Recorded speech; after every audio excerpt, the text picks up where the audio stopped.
Topic unlock your creativity in product development. Since we are learning innovative product development, how one can involve creativity when you are developing any product. That's what we are going to talk about today. So what is the purpose of creativity in product development?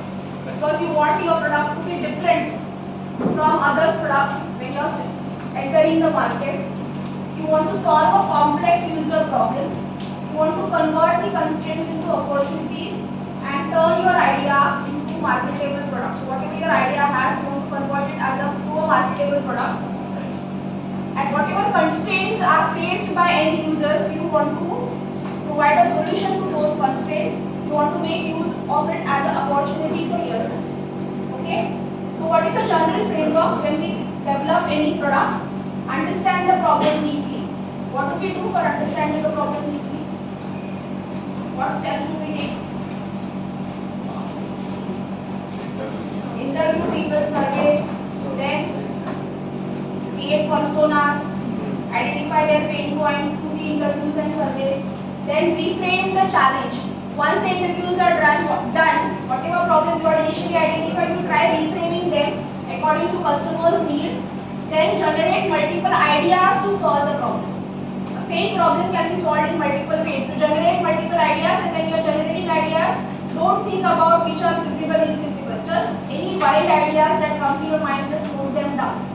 Okay, so generate multiple ideas. You can use brainstorming sessions, brain writing. Last time we studied many techniques of generating ideas. So use any of those techniques to generate ideas.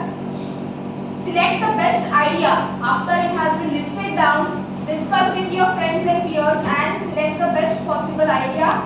Prototype that idea. Create a prototype for that idea. What is prototype? A small working model. Okay, so create a prototype of that idea. Show that prototype to the end user. Let them use that prototype. And whatever their feedback is, reuse that feedback in order to rebuild the prototype. Okay, so you have to learn, refine and repeat the prototype.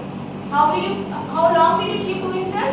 Till the prototype is a completely satisfactory product for the end user. You have to keep refining the prototype till the end user gets satisfied. So there are some examples because many of you are only coming up with web applications.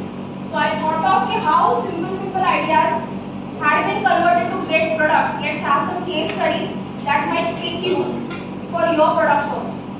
So you all must be knowing what is Airbnb. So how that idea had started, you all know the story behind it.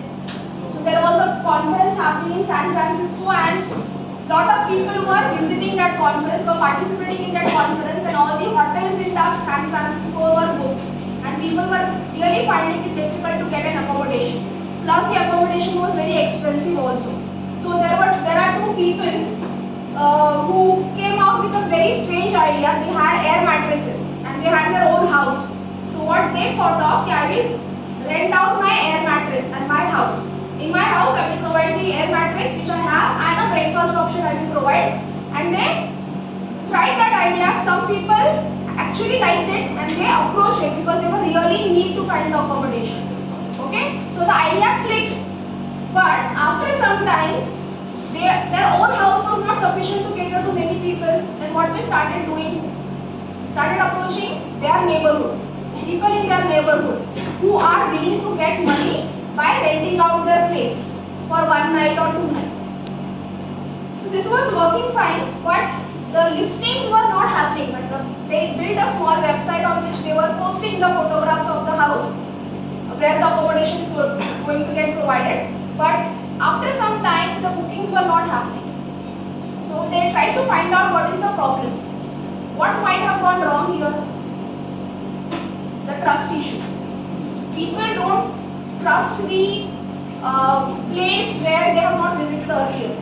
So the trust was a major issue. The other problem is that on the website they had asked the owner of the house to click photographs and post it. So owner was not clicking photographs properly. In a very messy way the photographs were being taken and they were getting uploaded on the website. The description of the house was not given properly. Features were not mentioned properly. So due to all these things, the visitors who were visiting the website were not very and due to the trust issue they were not ready to book the house.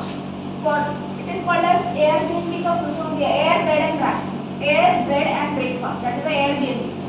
Okay, so they identified this problem, and how did they solve this problem of trust?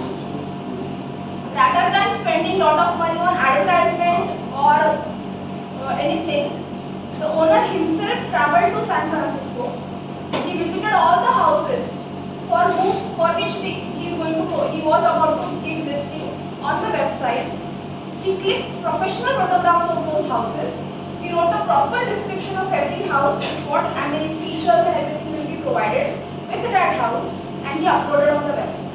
And the cleaner look of the website and the cleaner photograph, the professional photographs actually helped the owner, the startup founder to get lot of bookings. So a simple